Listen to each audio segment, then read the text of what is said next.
जय श्री राम मित्रों। आज हम बात करेंगे लाल किताब। लाल किताब एक फॉर्म ऑफ एस्ट्रोलॉजी, ज्योतिष का एक प्रकार है। जैसे पराशरी, भृगुनंदी नाड़ी, केपी और अन्य जो विधाएं हैं, उसी प्रकार लाल किताब भी एक विधा है, एक फॉर्म ऑफ एस्ट्रोलॉजी है। सभी फॉर्म ऑफ एस्ट्रोलॉजी के तरीके हैं जो अलग अलग हो सकते हैं, लेकिन कंक्लूजन है, उनका जो निष्कर्ष है, वो सभी का बाद में एक ही होता है। तो आज हम लाल किताब के बारे में बात करेंगे। लाल किताब के ग्रहों का घरों के अंदर क्या क्या परिणाम है, लाल किताब के क्या क्या उनके अंदर रिजल्ट आते हैं, लाल किताब के रहस्य।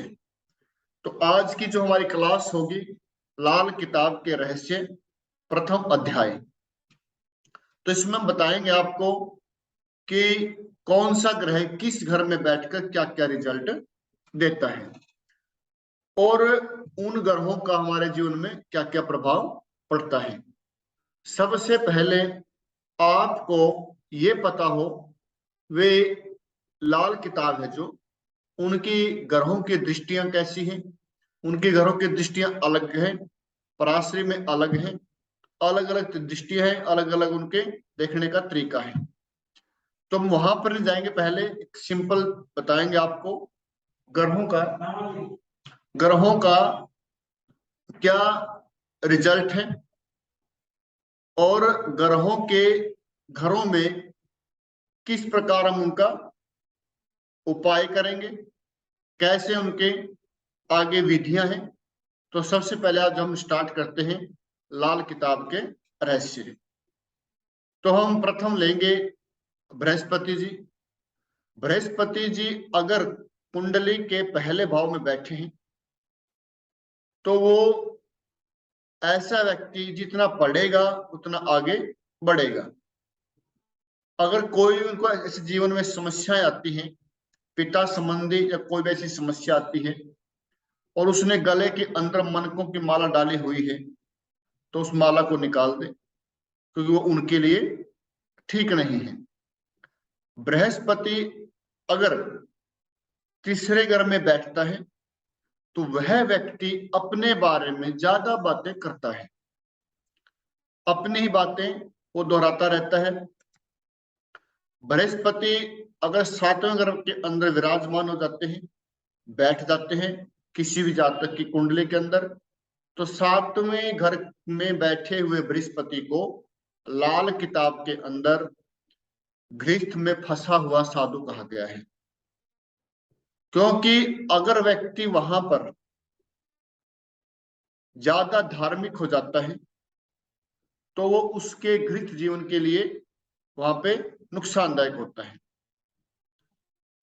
और जिस जातक का बृहस्पति सातवें घर में हो, उस जातक को कभी भी अपने वस्त्रों का दान नहीं करना चाहिए। बृहस्पति अगर आठवें घर के अंदर बैठ जाते हैं, कौन से घर में? आठवें घर के अंदर। तो बृहस्पति जी जो जातक की किसी की कुंडली में आठवें घर में बैठेंगे तो उस व्यक्ति को ईश्वरीय सहायता मिलती है। ईश्वरीय सहायता यानी कि जीवन में बहुत सारी ऐसी घटनाएं होती हैं, ऐसे मोड़ आते हैं कि व्यक्ति डाउन टू मूथ पहुंच जाता है और उसका बड़ा बुरा हाल हो जाता है। तो उस समय में उनकी सहायता करने के लिए बृहस्पति द्वारा या प्रभु द्वारा, भगवान द्वारा उनको सहायता मिलती है, उसको बोलते ईश्वरीय सहायता। ऐसे ही अगर गुरु किसी की कुंडली के अंदर 10वें घर के अंदर बैठे हुए हैं तो ऐसे व्यक्ति को अपने व्यवहार के अंदर प्रैक्टिकल, उसका व्यवहार क्या है? प्रैक्टिकल होना चाहिए। जितना वो प्रैक्टिकल व्यवहार होगा उसका, उतना ही उसको शनि वहां पे कर्म अच्छा करेगा। जितना वो वहां पे धार्मिक हो जाता है तो उसके लिए, वो उस जातक के लिए अच्छा नहीं रहेगा। इसी प्रकार चंद्रमा है, चंद्रमा अगर किसी जातक की कुंडली के अंदर चौथे घर में बैठ जाता है, वह जातक जितना खर्च करेगा उतना ही पैसा आएगा, जितना खर्च करेगा उतना ही पैसा उसके पास आएगा। वही चंद्रमा अगर छठे घर में बैठ जाता है किसी कुंडली में, तो ऐसे व्यक्ति को अपने जीवन में पानी का दान नहीं करना चाहिए, जल का दान ना करें। हाँ, किसी हॉस्पिटल में, अस्पताल में आप वहां पर कोई पानी का आरओ वगैरह लगवा सकते हैं। जैसे जैसे लोग वहां का पानी पिएंगे तो आपकी समस्याएं खत्म होती जाएंगी। चंद्रमा अष्टम घर में बैठा हो तो माता को परेशानी या उसको मानसिक परेशानी, ऐसे व्यक्ति को अपने जेब के अंदर, अपने पर्स के अंदर डॉलर वगैरह यानी कि दूसरे देशों में करेंसी रखने का शौक होता है। चंद्रमा 10वें घर में बैठ जाए और उसी दिशा के अंदर, लाल किताब में जो वास्तुशास्त्र है उसके अनुसार, उस दिशा के अनुसार, उसी दिशा के अंदर अगर कोई बोरवेल, पानी का सोर्स लगाया जाए तो उस व्यक्ति के लिए उस समय में, जिस साल लगवाया है, तो उस समय उसके लिए खराब हो जाता है। क्योंकि 10वां घर पक्का घर किसका है? शनि का है।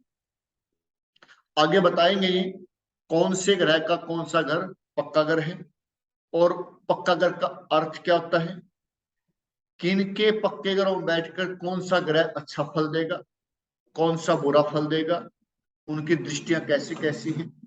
तो ये सब लाल किताब की अपनी एक अलग सी विधा है, अलग उसके तरीके हैं। हम कारक बोलते हैं पराशरी के अंदर, लेकिन लाल किताब में पक्का घर बोलते हैं। और कौन से पक्के घर में कौन सा ग्रह अच्छा रहेगा, कौन सा बुरा रिजल्ट देगा, इसके बारे में आगे बताया जाएगा। फिर ग्रहों की दृष्टियां, ऐसे कौन सा ग्रह में कौन सा ग्रह बैठकर क्या क्या रिजल्ट देता है। तो जैसे मंगल है, मंगल अगर आपका 12वें घर के अंदर बैठता है तो मकान के आसपास या कोई मेडिकल हॉल या कोई विवाह शादी के लिए जो होते हैं, जो बैंक्वेट वगैरह, वो तो इसके आसपास वे रहेंगे। और इसी प्रकार अगर राहु किसी के पंचम भाव में हो तो ऐसे व्यक्ति के दादा या नाना के 2 विवाह होंगे। और राहु किसी के चौथे घर में बैठा हो तो उस व्यक्ति के मकान के आसपास कोई गंदा नाला, कोई ट्रेन की जो पटरी है, सुलभ शौचालय, तो ऐसी चीजें हो सकती हैं। या कोई उजड़ा हुआ मकान, सुनसान जगह, ऐसा हो सकता है।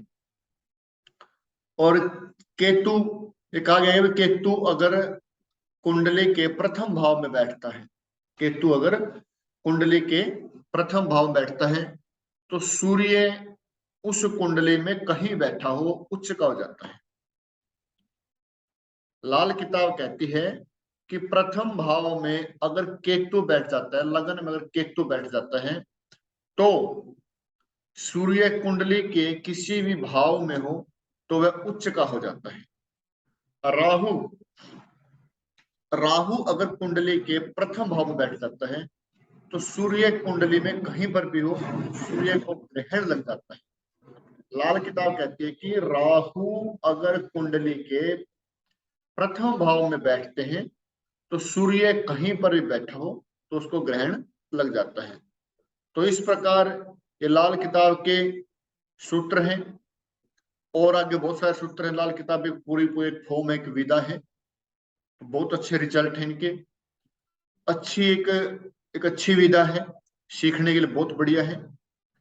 तो हम इसके बारे में और आगे इनकी ग्रहों की दशा, वो ग्रहों का जो फल, इनकी जो अपनी दृष्टियां हैं वो कैसी हैं, कौन सी दृष्टि कहाँ पे पड़ती है, कौन से ग्रह पक्का ग्रह है, पक्के ग्रह में कौन सा ग्रह अच्छा रिजल्ट देता है, कौन सा ग्रह किसके लिए बढ़िया है। ठीक है। और कुंडलियों के कई प्रकार है इसके अंदर, अंधी कुंडली है और इसके अंदर कुंडलियों के अलग अलग प्रकार दिए हुए हैं, उन कुंडलियों के बारे में बात करेंगे। तो तब तक के लिए हमारे नेक्स्ट वीडियो में आज हमने प्रथम आपको एक इंट्रोडक्शन दी, लाल किताब के बारे में इंट्रोडक्शन दी। आगे हम इसको स्टेप बाय स्टेप आगे चलाएंगे। हर एक ग्रह का, हर एक प्लेनेट का किस घर में क्या क्या रिजल्ट होता है उसको आपको स्टेप बाय स्टेप बताया जाएगा।